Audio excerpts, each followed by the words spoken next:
I'm bringing beef Wagyu A5 straight to your doorstep because this is messed up. Don't bring him no Wagyu.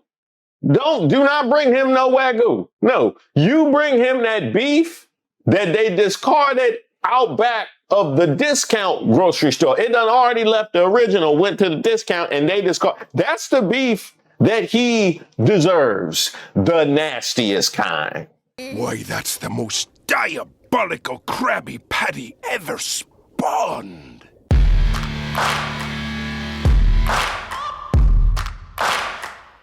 Shout out to all the subscribers and the members here on the channel. Don't forget to like the video. My name is Reese Waters, and this is Racist of the Week. We explore the stupidity and hypocrisy of discrimination in hopes we can build a more perfect union. And also laugh. As usual, I would like to thank today's sponsor, Racism. And of course, if you have any nominees, you can drop them in the comments. You can email me at admin@ReeseWaters.com. Today's nominee. I'm trying to keep myself calm here, Nicole. Why? Because I'm really upset. That's okay. You get tired of people playing fast and loose with your dead. Mm-hmm. And it was triggered by Obama. You know how many dead people are in the bottom of rivers in Mississippi because they tried to vote? Mm-hmm. How many dead folk, right? Folk who have wounds because of this. And here we are in this moment in the country's history, and we have to deal with this again. You see what I mean? So you think about the glorious revolution, our glorious revolution that produced the Constitution, the courts restrained it, limited it. Dred Scott doesn't extend to us. You think about the Civil War, left 600,000 plus dead.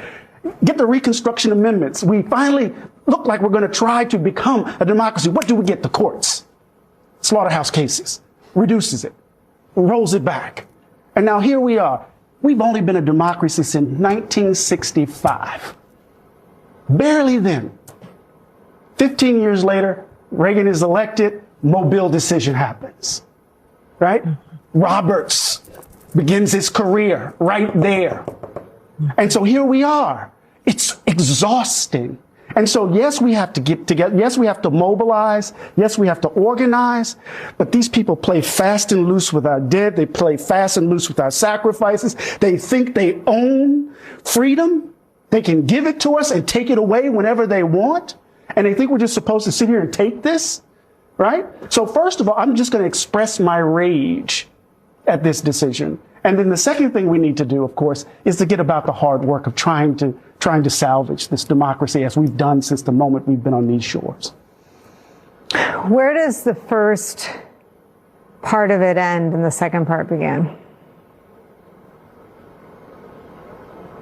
The first part of it ends when we admit, honestly, that racism still occupies the throne of this country. There's nothing about our current days that should lead us to believe that we are in a post-racial world. There's nothing about our days. And then once we admit that, admit of our sins, then perhaps we open up a future for us to be otherwise. But the noble lie isn't noble at all. Racism still occupies the throne of this country. And that's clear to me. Shout out to Professor Eddie Glaude. And if you question whether or not racism still occupies the throne, I know you don't, but in general, keep in mind this post from Kasim Rashid, the SCOTUS ruling so far. Universities using race criteria to counter historical racism in admissions is unconstitutional, but ICE fascists using race criteria to target people of color is constitutional. But state legislatures using race criteria to counter historical voter suppression is unconstitutional. But Trump using race criteria to enact travel bans is constitutional. In short, race criteria that centers white people is constitutional, but race criteria otherwise is unconstitutional. That about sums it up. And a few other things that struck me from what he said. He talked about we've only been a democracy since 1965, and look at what was triggered immediately after that happened. And then he later said we go about the business of trying to salvage this democracy, because it's interesting. It has been the work of freedom fighters and civil rights luminaries that get framed for pushing in a specific direction for the advancement of colored people, or for the advancement of women, or for the advancement of LGBTQ, whatever the case may be, but never salvaging our democracy, because that's what they were doing.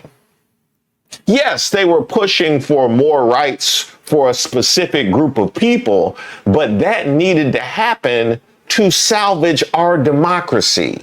That wasn't just work on behalf of Black people or women, etc. That was work on behalf of America, but it never gets framed that way, does it? And it's also jarring to think about the idea that we've only been a democracy since 1965. That sounds crazy. That sounds crazy. But how could you dispute that? How could you actually dispute that fact? And look at how much work went into eroding the advances that were made that allowed us to say that. Which would lead one to the conclusion, if it took that long for the country to get to a point that would resemble democracy enough where we would describe it as such, this is all the work that went into eroding it for decades. Well, then democracy wasn't really the point, now was it?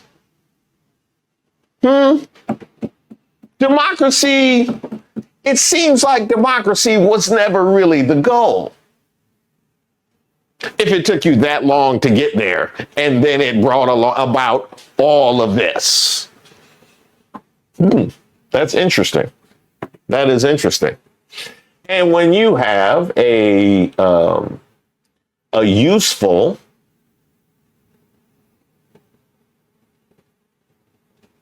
Black conservative that can push things through and carry the water for white supremacy while giving you cover for those anti-democratic accusations that will clearly come your way, well, then you can get to a place like where we are today. Can someone tell Clarence Thomas that he can't click his heels 3 times to become white?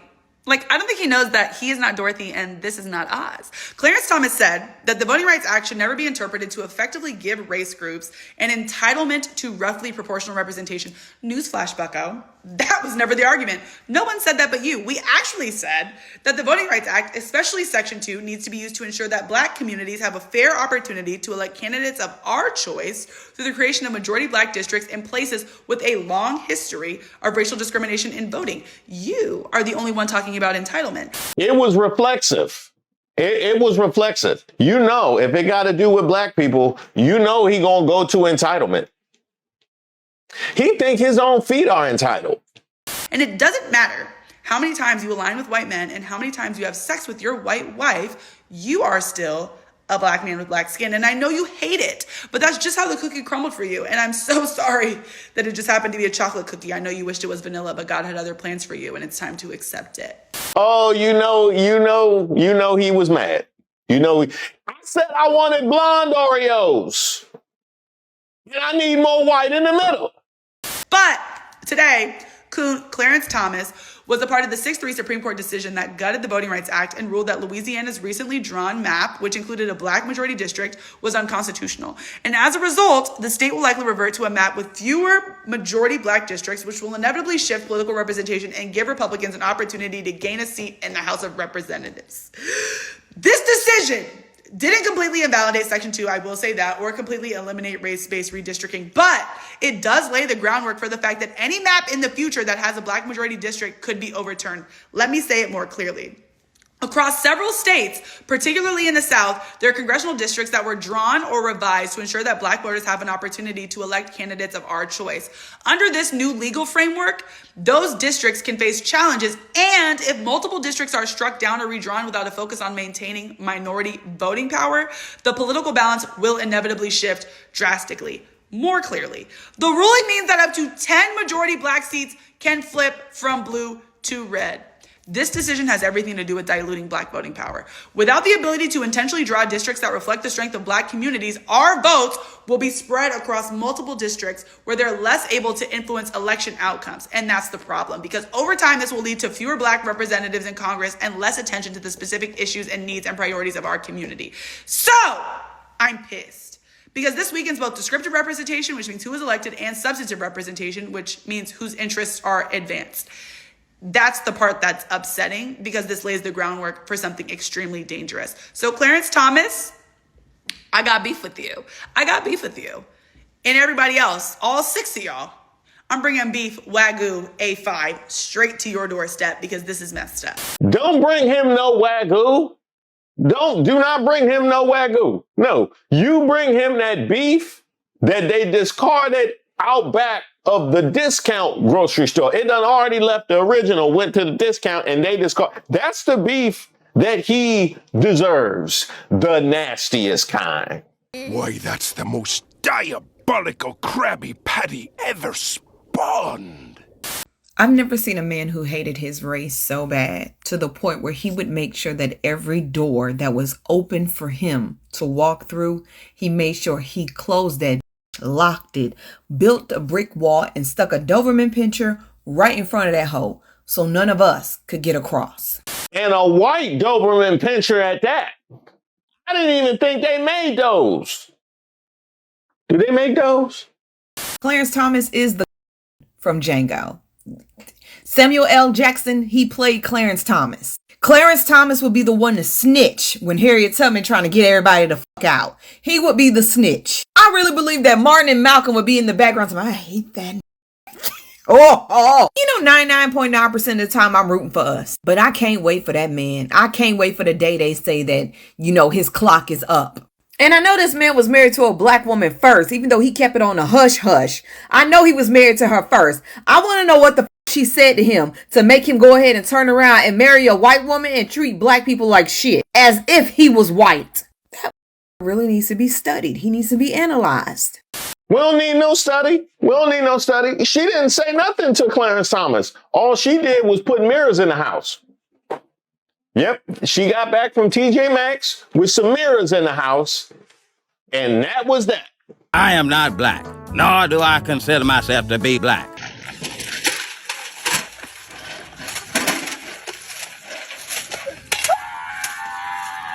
Huh, a White House app. Does that put me on some kind of registry? What does that say? White House app found tracking users' exact location every 4.5 minutes via third-party server. What? 4.5 minutes? Were they tracking every time I lose my keys? Y'all know I'm of age. Okay, I get it now. I get it. So no wonder y'all do nothing when our data is under siege. We worried and y'all like, you know what? That's a great idea. We should be in that business. Let me find out data brokers at them dog-faced shutdown parties. The same people who take all our information and sell it to the highest bidder. Because the bill that would have required those same brokers to get our consent before selling our information is circling the drain like this Congress. And this is where today's sponsor, Aura, comes in. Data brokers do have to remove your private information if you tell them, but of course they make it incredibly difficult to do, you know, like everything in America these days. But Aura does the hard work for you, constantly scanning the dark web and submitting opt-outs on your behalf. Give Aura a few weeks and you'll stop seeing your information on these sketchy sites when you search yourself, giving you more time to work and save up money to pay down that gas loan. Their app includes other features like dark web monitoring, fraud alerts, a VPN, and more. A great deal if you want to be more private and protected online. You can go to my link, aura.com/ReeseWaters to try 14 days for free. Again, that's aura.com/ReeseWaters for 14 free days. Enough time for Aura to start scrubbing your personal information off these data broker sites automatically. Ooh, you know what? I'm gonna get this White House app instead. Oh, wait, no, that's not for us. That is definitely not for us. But of course, this administration, this movement is nothing if not incompetent. Are we ready? I have a radical plan to save the Voting Rights Act, and it involves using the Supreme Court's own logic against them. If they want to move the goalposts, that's fine. We're just going to use the new ones to win the game. The court just ruled in Louisiana v. Callis that you can't use race as the predominant factor when redrawing the voting maps. They used that logic to strike down a majority Black district. So here's the plan. We take them at their word. We stop playing defense. We start bombarding the courts with lawsuits challenging every gerrymandered map in this country. Not just the ones that hurt us, but the ones that they think are safe. Because here's the secret. In America, you literally cannot draw a partisan map without it being a racial one. Race and party are so historically tied together that every time a politician moves a line to protect their seat, they are effectively sorting us by race. If the court says race cannot be the factor, then we sue until it becomes legally impossible for them to draw any gerrymandered map. We force the system to stand still. This was the strategy Thurgood Marshall used before Brown v. Board of Education. He didn't just ask for the end of segregation. He forced the states to actually pay for the equal part of the separate but equal. He sued them until the system literally couldn't afford to be racist anymore. We make them choose. Either all gerrymandering is unconstitutional racial sorting, or they have to admit the rules only apply when it's convenient for them.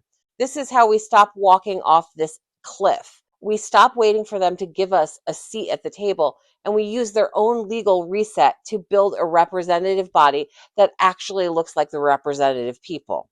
They gave us the map. I think it's time we start using it. Now help me out with this, right?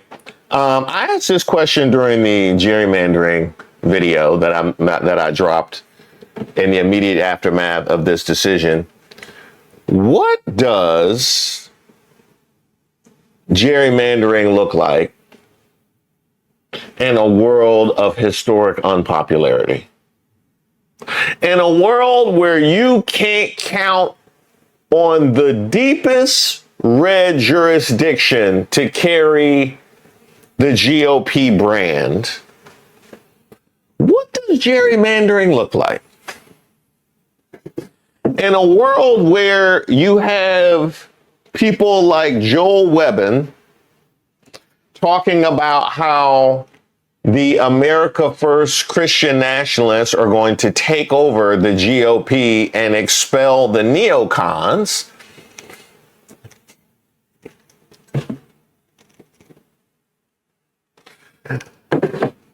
what does gerrymandering look like?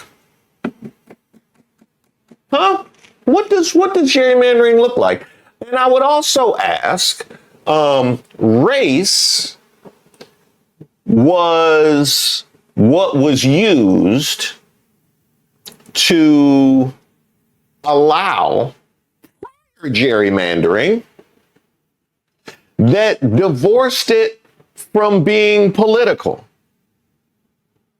because of how closely aligned Black folk are with the Democrats. You could use race when you were really using party, and it gave you cover. So now that has fallen by the wayside, what does gerrymandering look like? It's really fascinating. It's really fascinating. It's almost like the only realistic boundaries that would be sufficiently divorced from race and party affiliation would be geographical. I know. That's crazy, right? That's crazy. Oh man. That is nuts. Just clean lines. Wow, that is, imagine that. Isn't that the kind of thing that the Democrats had prescribed yeah. No, they didn't want to do that. I would add on top of that the fact that you have scenarios like this, where Iowa is 43% Democratic with no seats, or Alaska is 41% Democratic with no seats, or Montana and Utah are 38% Democratic with no seats, Nebraska 39% Democratic with no seats, Arkansas 34% Democratic with no seats. And those are just the ones with no seats. You got Florida, which is 43% Democratic with only 28% of the seats. Or Wisconsin, which is 49% Democratic with only 25% of the seats. Georgia, 49% Democratic with only 35% of the seats. North Carolina, 48% Democratic with only 28% of the seats. South Carolina, since that's how we started, 40% Democratic with only 14% of the seats. That's how much you've already gerrymandered. And see, the thing is, somehow, this nasty piece of work wasn't something that overwhelmingly we were focused on nationally. Somehow, this nasty piece of work made it to 2025 until it became a huge talking point on the mouths of all of the political pundits. Because the right wing knew what a trick bag they had already. What we needed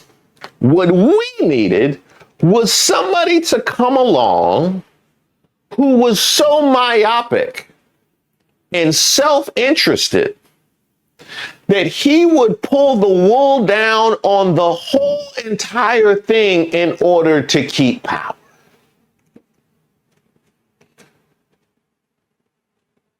And point the finger so that now everybody's paying attention to how you've been moving this entire time. I love the poorly educated.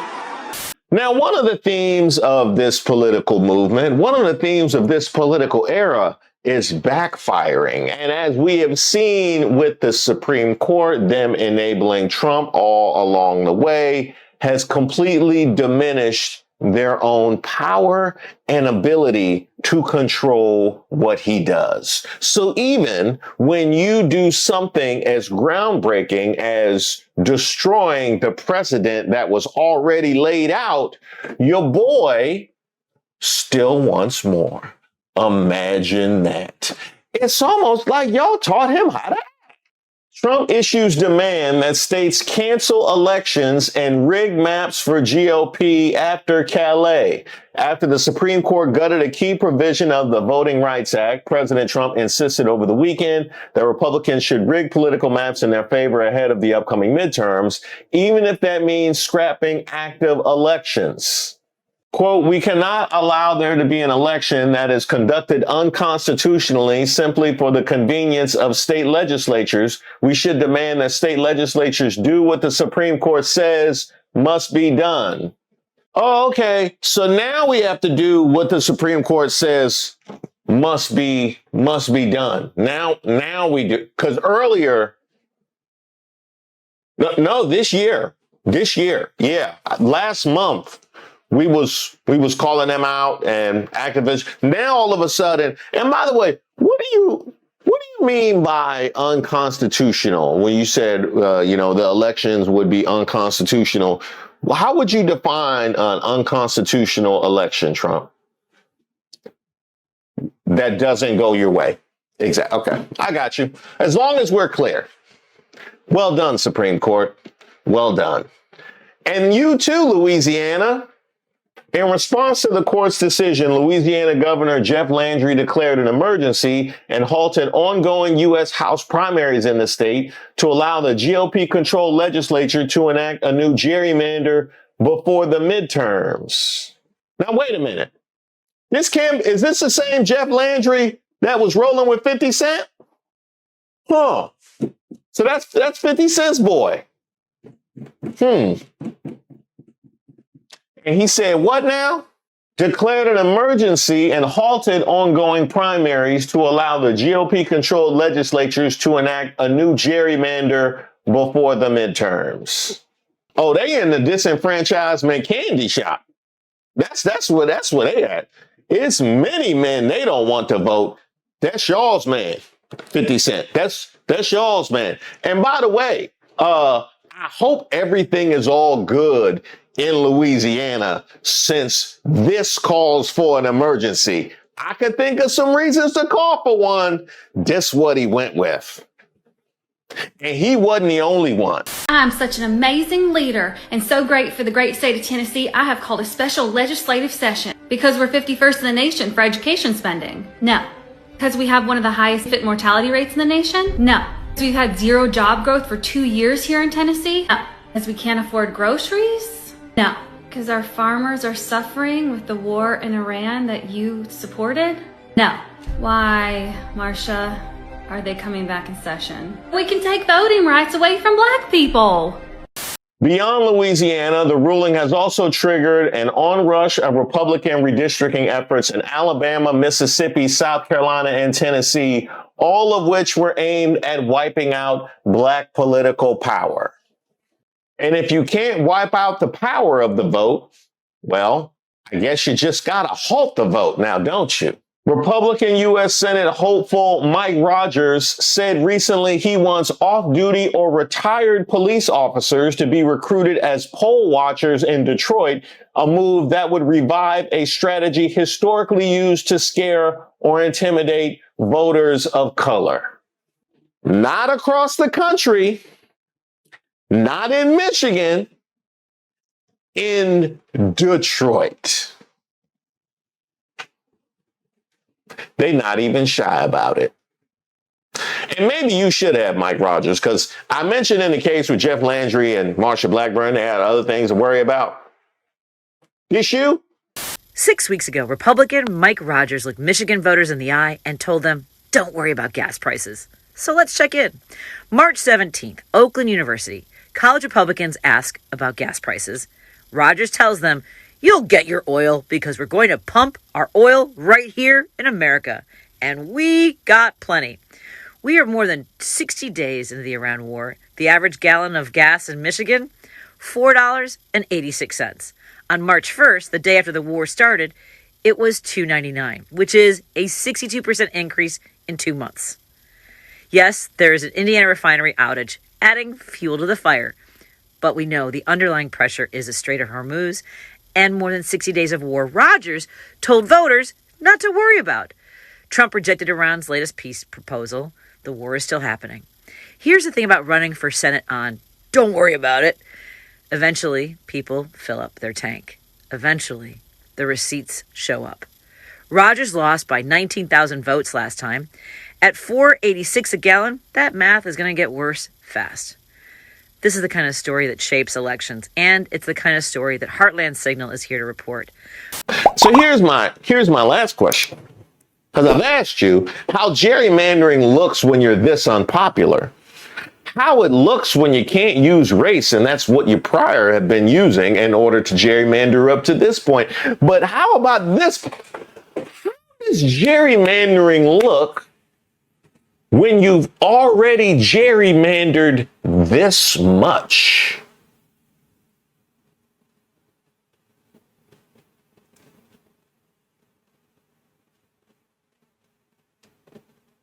And you can't count on those red votes like you used to.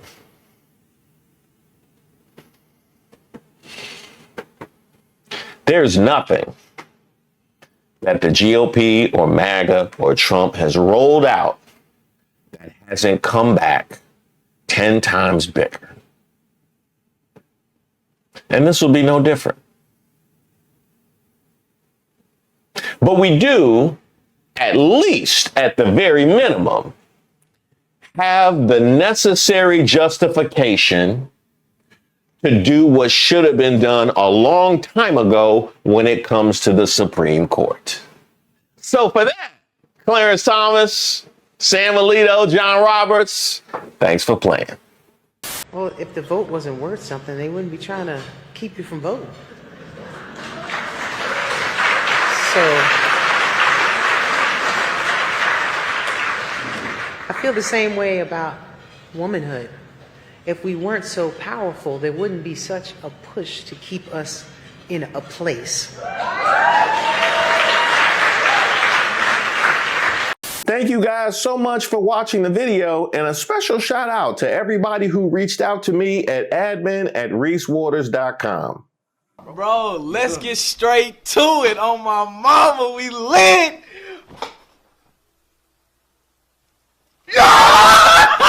We are a liberal senior couple who live in Red, South Carolina. Oh, you know I got people down there. Did y'all go to Camp Bob Cooper? While we love our life here, we are definitely in the minority in our neighborhood. We regularly watch your YouTube show and you're our favorite. You let us know there's a strong community out there that thinks like us. My husband said we have to have t-shirts, so I ordered one of our favorite sayings to start with. As you can see, he's very happy with this shirt. He said, I have to support Reese. He gives me a smile every day. Keep fighting the good fight and spreading the good word. Blessings to you, your family, and your team from Ben and Cynthia. Oh, I'm sure you have ample reason to go with that one where you are. You ain't got to leave the neighborhood to go with that one.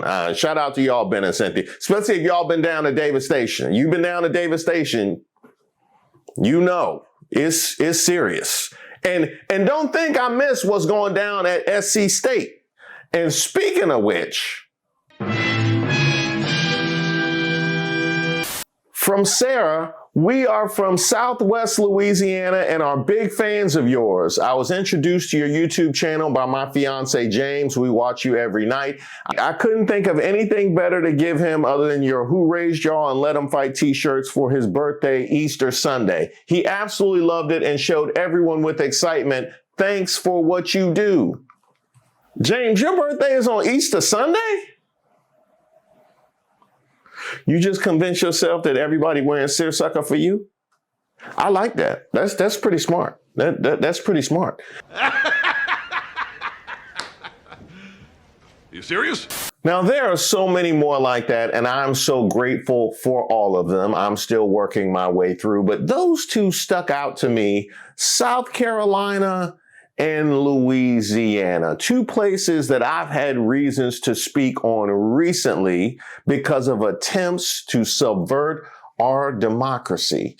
And they say that the arc of the moral universe is long, but lately it feels like the Supreme Court and just about every other court is trying to take it to the shop for a realignment. We wake up to another headline, another decision that feels like a door being slammed and deadbolted in our faces, whether it's voting rights or education or just the basic right to exist without a fine print disclaimer attached to our skin.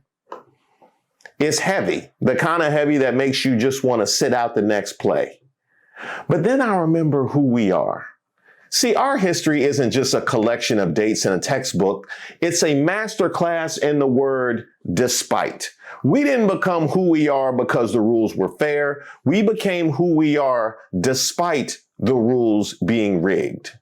Just think about it. We built the architecture of this country while being told we weren't even citizens. We created jazz and go-go and rock and roll in the middle of silence. Yes, I'm from the DMV. We going with go-go. Yeah, boy. We found joy in the middle of a storm that's been brewing since 1619. A Supreme Court decision is a piece of paper. It's powerful, yeah. It can change the law of the land, but it can't change the DNA of the people. Perseverance isn't pretending the obstacles aren't there. It's looking at a no vacancy sign and saying, that's cool, I brought my own hammer, I'm building a new wing. And if that don't work, I'll just go to State Farm Arena because I know they got room. They fans never showing up again. So to my people feeling weary today, don't confuse a setback for a defeat. We come from a lineage of people who turn no into not yet and never into watch this. They can move the finish line as much as they want. We've been running this race for 400 years and we're just getting our second win. So keep your head up. We've been here before and we still here.